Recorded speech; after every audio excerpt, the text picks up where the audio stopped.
Hey everybody, 49 and I know y'all can just only see my teeth. I'm sitting in the dark because I told you guys I'll be sharing my therapy sessions with y'all, and I had one today.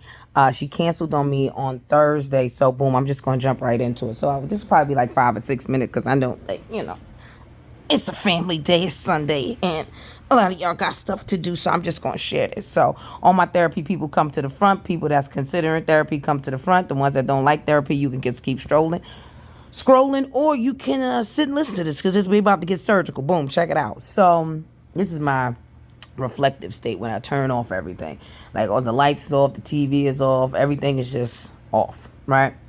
So boom. So we've reached the peak of therapy, and anybody that has been in therapy knows you reach a point where, because when you first start, they kind of meet you where you're at. So wherever you're going through, wherever you're at, they kind of try to pick and see like, hey, well, what's actually going on here, right? So we've reached the point in therapy that I like to call the backstroke. So what the backstroke is a part of therapy where when they gotta take it back, DJ, they gotta go back, because in order to heal the real problem, we gotta go to where it originated. Woo-wee! We about to get surgical in here today in the dark. Doctor says so.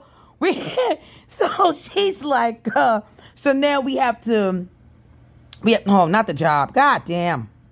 Sorry about that, guys. This job it's fine. We'll talk about the job in another video because these people crazy.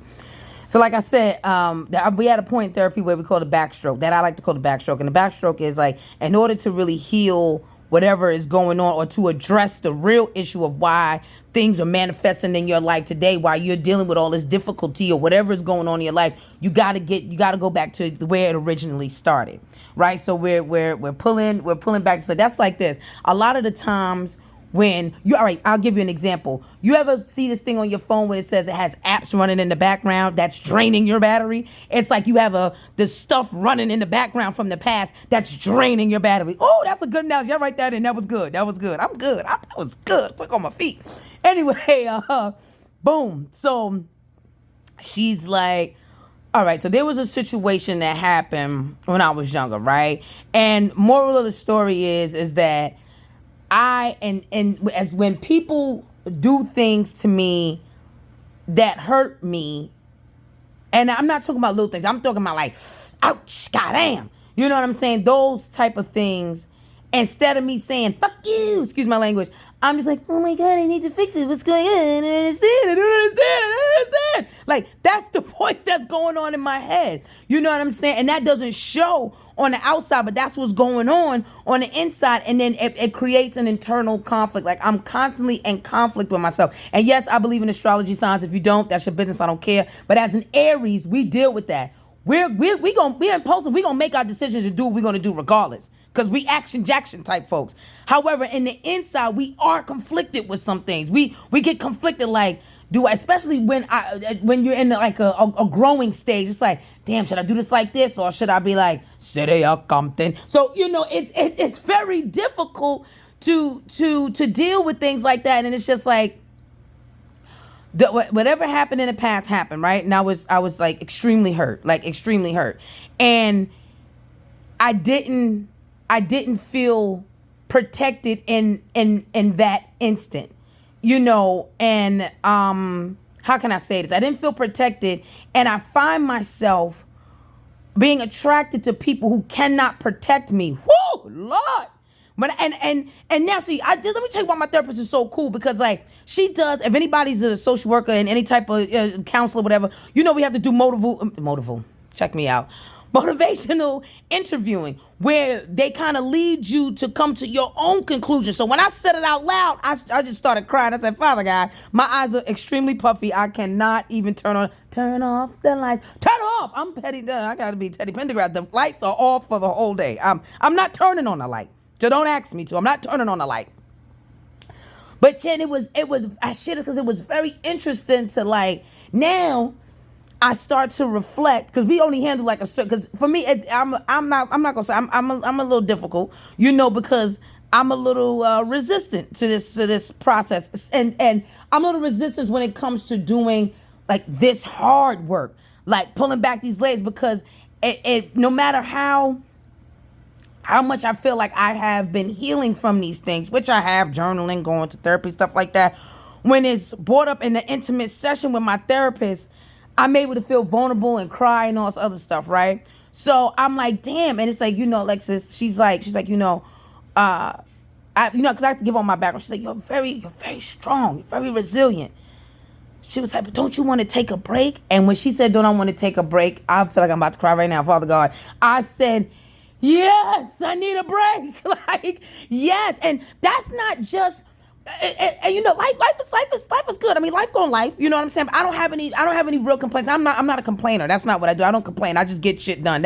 I'm a solution based individual. I ain't got time to complain because I don't function out of that realm. You understand what I'm saying? And she had to make me feel like it is okay if you just don't want to. Like that's really okay not to want to be attached to people that that you don't feel safe around. You understand? And I noticed that I cling, and then this is in my friendships. I cling. There are two people that I can say that I feel safe around, no matter what's going on. There are two in friendship. You know what I'm saying? Not talking about family, none. Just two people in friendship that I'm like, I know I feel safe. You understand what I'm saying? And I want to make that a habit in my next intimate relationship to be able to feel safe. And every relationship that I've had, serious relationship now I had 5 serious relationships where we put in time, effort, money, whatever love looked like at that time, all of that shit. And when I break down, and I just look at the facts, I take away the feeling, the emotion, I look at the facts. I was always put in a position within that relationship of feeling unsafe. And what I mean by unsafe is this. A girl's pulling up. I don't want to call them yitches because that's not nice. Girls pulling up, and whether physically or in my inbox, you know what I'm saying? People calling my phone or anything. Those are unsafe environments for me. Because a lot of people have like anger issues, and I get that. I don't have an anger issue. I have a rage problem, and I do my best to hold back because I know what that looks like. The last time I raged out, they sent the detectives here to arrest my ass. And that's on God. So I don't want to deal with nothing like that. I don't got time for the milk and cheese. I don't got time for the central bookings. I don't got time for the goddamn for the DA.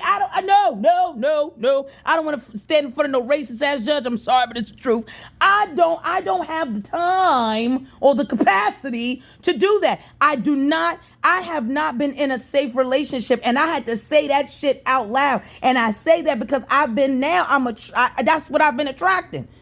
Every time it's just unsafe. I'm the one doing the protecting. Like, God damn, but I need a goddamn security uniform and a flashlight. Hey, who's there? The fuck? Cheese and rice. I'm sorry. I told you gonna get surgical. Shit. Goddamn. I couldn't believe it. And I had to say that shit out loud. Like, my God, I've never been safe. What the fuck? Like, I've been getting to the root. I can't even say the root. The root of a lot of the things that I actually feel. My how I really be feeling. The stuff I write down in my journal.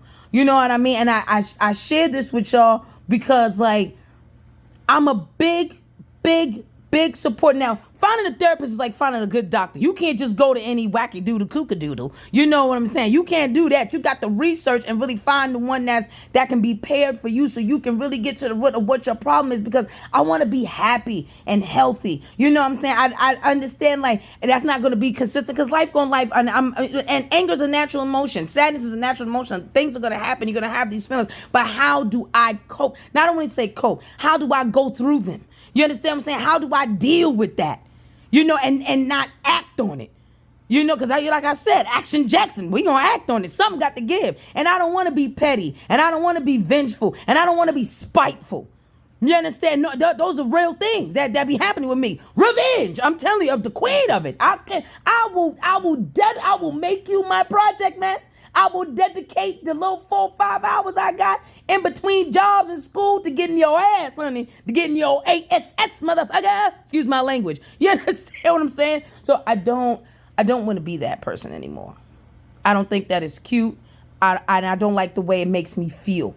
Seriously. So I know this video is long as hell, but I wanted to share my therapy session with y'all. And like I will always say, I will always, always, always encourage it. And like I said, don't just get anybody like, oh, I'm just trying to go to therapy. No, take your how you Google where to get the good Zaza from, how you Google where to get the good shit from, whatever the good shit, wherever your good shit is, whether it's good clothes, good za, good alcohol, good food, good razzle, you know what I'm saying? Whatever you got to get, wherever you do your research to get the good, put that same energy in trying to find a therapist, because it really does work. It gives you a different perspective of how to handle things, and then you get to talk to a complete stranger that don't know you from anywhere to give you a non-biased a way of going about things. That is key. Like a lot of I talk to my friends, I talk to myself. I talk to myself a lot. I'm not gonna hold you, but I do have a therapist too, because I gotta balance that out. Like, wait a minute, I don't think those thoughts are okay. That's not okay. You gotta get your shit together. So I just wanted to share that with y'all, and I'm in my reflective corner with everything off. I think I need some water. I don't know. It's getting a little surgical in here, but yeah, I just wanted to share that with y'all, and I'm gonna always promote therapy, especially for people, right, that are in a social work field or anything having to do where you have to deal with other people's behaviors and emotions and everything like that. That's a lot to get dumped on you, and it can be very overwhelming. You know what I'm saying? Like both of my jobs. One is I have to talk to, it's like oh God, it's a lot. You know what I'm saying? I just say everybody I'm talking to in both jobs got dual diagnosis. So it's a lot going on. And when all that's dumped on you, it's kind of hard to, not absorb some of it.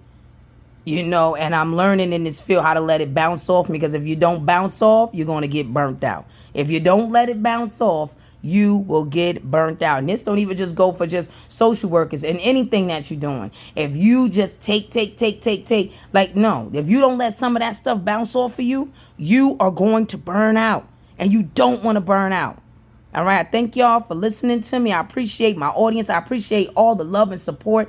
Like I said, get your shit together and get to the therapist, and all that energy you put into finding things and finding stuff, find a good one that I won't say relate to, but that will listen to you and understands where you're coming from. Okay? 49. Ew.